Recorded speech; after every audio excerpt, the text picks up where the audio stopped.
Kembali lagi bersama kami di Bincang Sultan.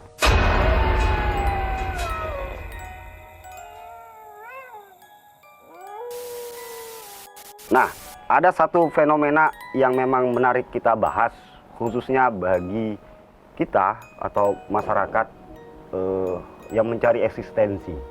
Nah, ini menarik, Bang. Penggunaan batara karang atau jenglot untuk santet. Saya jadi teringat dulu pada waktu zaman masih aktif sebagai jurnalis ya.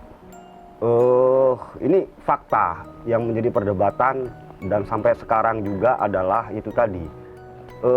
Saat penyusunan rancangan undang-undang Kitab Undang-Undang Hukum Pidana KUHP, ini pasal krusial sekali. Salah satunya itu penggunaan untuk santet. Ya. Pasal ini kan sebetulnya di dalam hukum kita kan masuk pidana kategorinya penggunaan untuk santet itu. Nah, untuk selengkapnya memang perlu saya bacakan sedikit ya supaya jangan gagal paham. Dalam pasal 252 ayat 1 ini dalam KUHP disebutkan setiap orang yang menyatakan dirinya mempunyai kekuatan gaib, memberitahukan, memberikan harapan, menawarkan atau memberikan bantuan jasa kepada orang lain bahwa karena perbuatannya dapat menimbulkan penyakit, kematian atau penderitaan mental atau fisik seseorang dipidana dengan pidana penjara paling lama 3 tahun atau pidana denda paling banyak kategori 4 sebanyak 200 juta.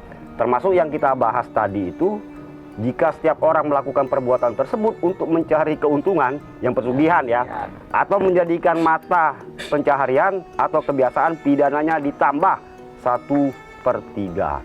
Nah, ini Bang, dulu pada waktu penyusunan RUU ini luar biasa kontroversinya gitu kan. Dan akhirnya ketuk palu bahwa memang penggunaan santet ini sekarang sudah masuk dalam pidana, dijadikan pidana.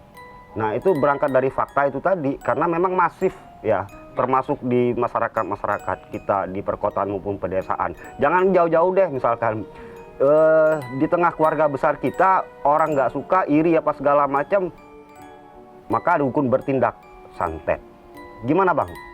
Ini fenomena masyarakat Bang ya, supaya tidak salah paham penggunaan santet melalui salah satunya batara karang ini. Ya, memang fenomena santet itu bukan hanya sekedar dari batara karang ya. Masyarakat Indonesia dari zaman dulu nenek moyang kita sampai hari ini itu masih marak orang menggunakan santet sebagai media untuk membalas dendam atau menghabisi lawan-lawan musuh-musuh manusia ya.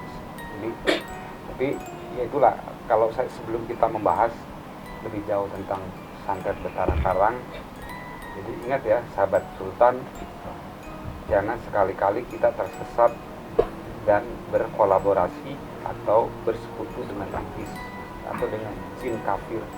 Kan jadi balas dendam saja secara fisik itu sudah salah. Sudah salah. Ya kan? Apalagi kita balas dendam dengan menggunakan santet. Ya. Nah, jadi kita dosanya 2 kali lipat. Ya kan? Bersekutu dengan iblis ya kan, dan balas dendam dengan orang itu perbuatan yang sangat keji saya kira. Jadi kalau kita mempelajari ilmu gaib ini dulu memang pernah kita bahas nih di podcast pertama. Salah satunya adalah bagaimana caranya supaya kita bisa membantu orang-orang yang terkena dampak santet itu. Jadi walaupun kita ini bukan paranormal yang membuka jasa apa segala macam, ya kan? Tidak mungkin membuka praktek untuk mengobati orang, tetapi apabila ada sahabat kerabat kita yang datang minta bantu kita, kan kita pasti bantuin lah. Kalau ada orang yang terasa, insya Allah atas izin Allah kita bantuin. Itu, tapi kita bukan paranormal yang buka praktek ya.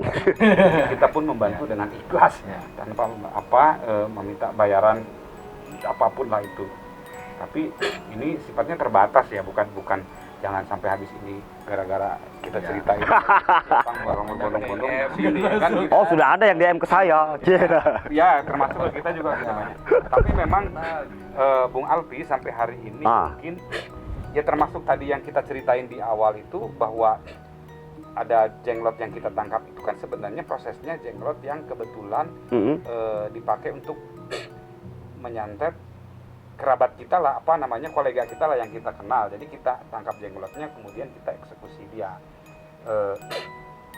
Kita waktu itu tidak tahu, kita pun kan saya bilang takutnya membuka siapa pelakunya, nanti malah timbul dendam baru terhadap kolega kita yang disantet itu kan. Jadi saya bilang saya tidak mau ikut campur tahu dari mana asalnya, yang penting media yang dipergunakan untuk menyantet Anda sudah kita ambil, kita eksekusi, kita sempurnakan supaya tidak mengganggu lagi kan.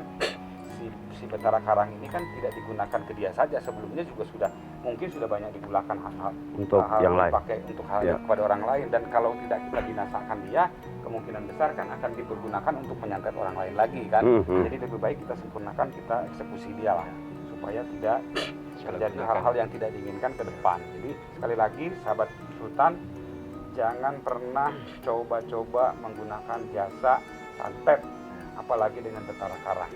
Karena konon katanya santet Betara Karang ini sulit untuk diobati ya. Sulit untuk diobati karena kan Betara Karangnya sendiri, jenglot sendiri kan udah memiliki kemampuan magic atau magis spiritual yang sangat tinggi. Jadi harus orang-orang yang memiliki kemampuan yang sangat tinggi juga yang bisa menyembuhkan orang yang disantet oleh Betara Karang.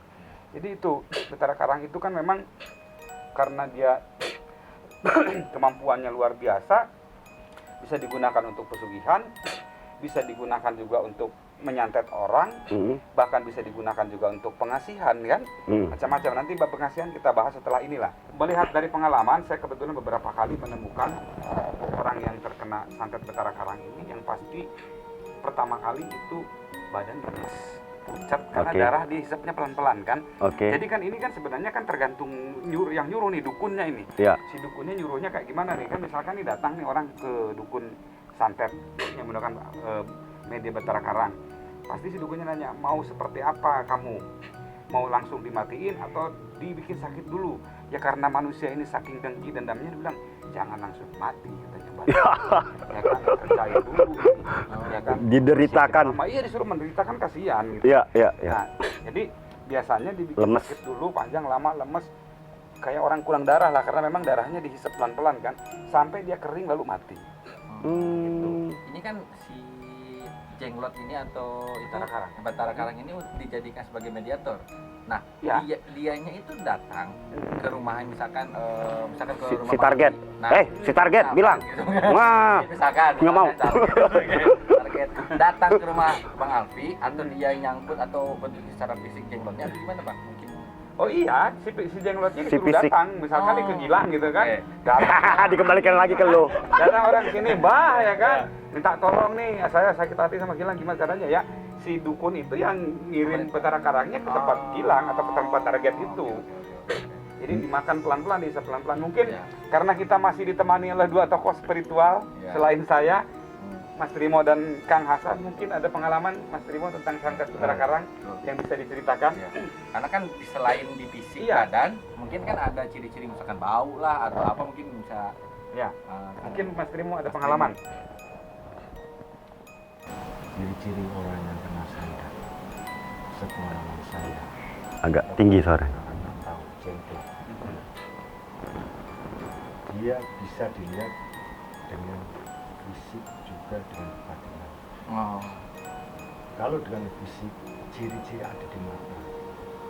Matanya itu Makin abu-abu, makin putih. sayu. Jadi dia gerakannya kan nggak bersemangat ya, sorot matanya ya. Nggak ada gairah itu ya. Nggak ada gairah. Yang kedua, rambutnya rontok. Karena darah berkurang kan, dihisap terus ya. Jadi rambutnya rontok. Terus tandanya punya di sini hitam-hitam. Oh ya? Punya tanggal. Kan ada itu seperti yang menurut dokter juga yang itu ini Pak. Ya hitam di bagian sininya, bukan di depan ya. Bukan di sini. Itu betul. Iya. Tanda-tanda. Terus orangnya juga mohon maaf, sering mengalami hal-hal yang di luar nalar. Contoh. Contohnya ya. Mengigau yang paling mudah mengigau. Wih. Tiap dia pasti. Iya, karena dia selalu dihantui kan. Mengigau dalam tidur kan? Rasa takut gitu ya. Diteror, diteror. Seperti kalau kata orang sudah bilang mirip kena gempa itu irip gitu ya. Rep-rep itu menjadi salah satu tanda ya? Iya. Wih, saya beberapa kali tuh rep-rep. Oh, makanya badan ente kering. Jangan-jangan ini sedot nih. Enggak serius itu. Saya sering kerap-kerap. Coba periksa kukunya kotor nggak? Lanjut. Terus Mas. Lalu lah bersih. Segi lihat permasalahannya dulu ya. Oh, Kalau saya kan iya. tidak punya masalah, kok mengalami kayak itu mungkin itu bisa diikutin bisa, Hmm. atau bisa sampai sekedar dikasih pelajaran sama orang bisa. Tergantung. Waduh. Mengalami udah bujur. Kuku sih masih normal nih. Cuman kalau kerap-kerap iya. Pengalaman Mas Trimo menetralisir orang yang kena santet seperti apa? Pernah nggak orang datang minta tolong nih saya rasanya seperti disantet Iya. menggunakan batara karang nih. Ya intinya Kan dia mengobati. belum tentu tahu kena betara karang. Iya. Iya. Kalau panggilan pernah, tapi saya belum sampai. Waktu itu saya pernah ada teman, Hmm. Mas ini parah banget penyakitnya.